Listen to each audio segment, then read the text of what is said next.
Hi everyone. Today I came across a very interesting and insightful post. There was so much to learn from it that I decided I should share with you what life in Canada for immigrants is like. So the person says that he moved to Canada, Alberta from southern Europe when I was barely 19 years old. Back home, I struggled a year and a half with mediocre jobs after school, small pay, and with a general feeling of not being appreciated at work. I came here by myself, barely knew the language, kinda like in movies, got off at the airport and had no idea where to go. 8 years after, I have a business and I'm doing pretty well, living the Canadian dream. Canada is a great country and you all will feel welcomed. These are the differences I struggled with for years on top of my head. Now he's counting on the differences. So starting with bad healthcare. It's actually long wait for a specialist if you need one, although it's free. It is very hard to find friends in a sense how people are friends in southern part of Europe. Meaning people would get pissed at me if I get too close into someone's personal space. God forbid you put your hand on someone's shoulder, etc. What's norm in southern part of Europe will give you a nickname creep weirdo here in Canada. Yeah, I can totally relate to and understand what he's trying to say here. People have got their personal spaces and they don't like having others intrude into that space.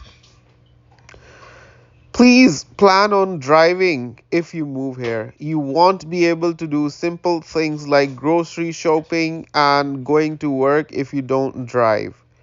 Euro public transport is almost always excellent, so I came here thinking it's the same. But I was so wrong. Don't get me started on how shitty it feels to wait for a bus on minus 35, minus 40. Again, I know how bad it makes people feel because I was stuck in such a situation when I had landed in Canada fresh in February 2023. Like 2 to 3 weeks later, I was in a similar situation where I was waiting for a bus outside Food Basics. And because of the extreme snowstorm, the bus didn't arrive at its schedule. And I was sitting there freezing on the bus station for a good 1 hour. So that was pretty painful experience as a new immigrant. Now some people might say, why didn't you just get an Uber and go home? The reason I didn't get Uber was that I didn't have my credit card with me, and I believe there were some other reasons as well that I didn't get Uber. Now it's quite some time, so it's kind of a washed from my memory, but there were reasons that I didn't get the Uber. My bank account was not open to begin with. Yeah, my wife has just reminded me. It's all through banking, and my bank account was not yet opened. Okay, so then he goes on to say some people use metric, some people use imperial. Took me a while to get a grip on imperial system. There's some mostly hidden discrimination against natives. People won't be upfront with it, but it can be noticeable. Nightlife is expensive in Canada. Lots of people live, work, sleep, repeat life cycle. If they're not working, they're off to mountains with their camping trailer. Not speaking English good at work will make people treat you like you have mental disorder or you're just dumb. Few people in construction have patience unless you know what you're doing. Newly built neighborhoods look amazing and houses are somewhat affordable with enough down payment, but they're inferior to European brick and mortar houses. Most have single glazed windows, etc. Forget about interprovincial travel in free time. Alberta itself is bigger than entire Central and Western Europe. It's a massive place and plan to spend few days just driving if you're visiting some other provinces. Lots of homeless people here, and it seems to me that almost all of them are people with mental health issues, not people that lost or can't find a job. It's very sad to see someone who's clearly sick without getting necessary help walk around and dumpster dive. And now he comes over to the good side of Canada, saying low taxes on goods, 5% in Alberta, means everything is cheap. Lots of opportunities to make money. Pay to life expenses ratio is very good. I was able to afford a nice one bedroom apartment just for myself in downtown for a third of my income. And I'm skilled tradesman. Back home, that place would mean two-thirds of my income, and I would most likely share it with someone. Gas in Alberta is cheap, 72 cents per liter. Wide roads and big cars and trucks compared to Europe.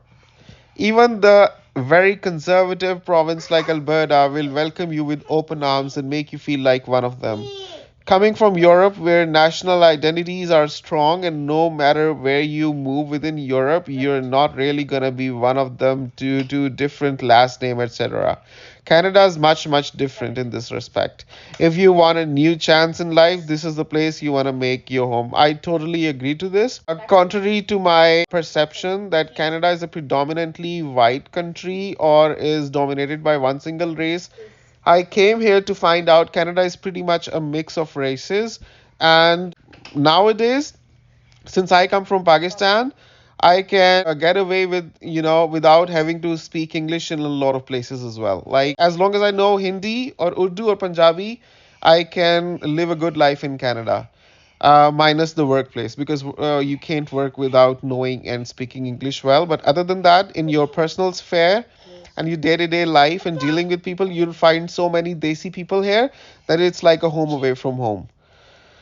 All right, so he goes on to say immigration system is fairly straightforward but can take time. Yeah, couldn't agree more because my immigration took more than 4 years to complete. Then he says, I feel very safe walking around even in bad neighborhoods. Yeah, things have got a bit rough lately, but overall, I would say that it's nowhere comparable to the bad situation of Pakistan, the country I come from. It's pretty safe here. Yeah, there are bad events here and there once in a while, but overall, we feel safe. It's a calm place to be in, and it's just a life going on in a regular routine cycle. And once you get used to that, things start to make more sense to you, and you develop your patience and stamina to be in that routine, and you just get along with life with time. In the end, he says, I don't regret my decision to come here many moons ago. Canada is a great place to live. Proudly Canadian.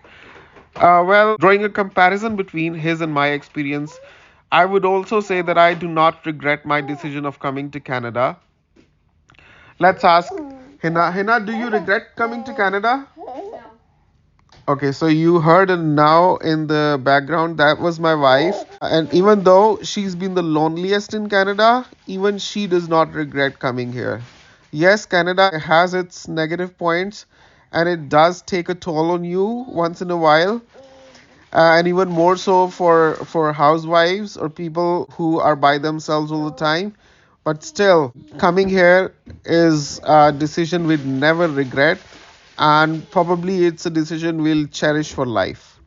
So that's the sum up of our experiences of moving to Canada. Do share your knowledge and experience and insights on what you think, whether Canada is still a country that people should consider moving to, or it's no more a place where dreams can come true. See you in the next video. Until then, take care and have a nice day. Bye.